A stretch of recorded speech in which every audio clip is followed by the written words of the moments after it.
Goeiemôre vriende en baie welkom by ons oordenkings op hierdie maandagoggend. Ja, ek hoop ek het 'n mooi naweek gehad. Volgende verse is eintlik regtig vir my verskriklike hartseer verse.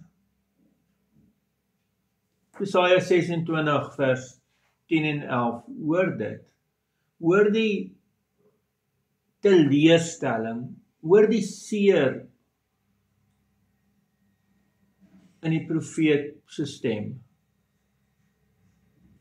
Wanneer genade aan goddeloses bewys word, leer hulle nie wat reg is nie.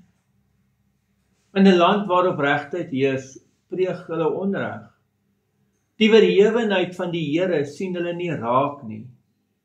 Here, dat u hand opgehef is, merk hulle nie op nie. Die ywer vir u volk, laat hulle dit opmerk en beskaamd staan. Laat ook die vuur bestem vir die vyande hulle verteer.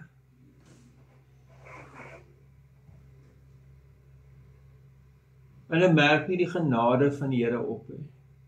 Die Here doen al hierdie goed. Die Here het soveel oorvloed genade wat hy uitstort. Hy bied sy genade letterlik vir die hele wêreld aan.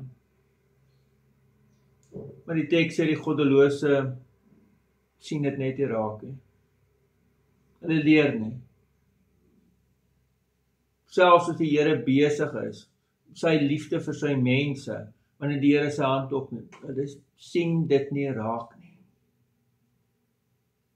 Kan ek vir jou vanoggend vra, sien jy dit raak? Is die genade van God vir jou te vergeefs? Of help dit jou op die regte pad? En sien jy sy werke raak? Sien jy sy hand raak rondom ons?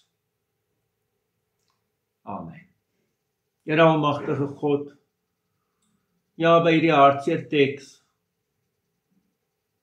kom bid ons dat u ons oë sal oopmaak, dat hierdie hartseer woorde nie van ons mag waar wees nie. In die naam van ons Here Jesus Christus. Amen.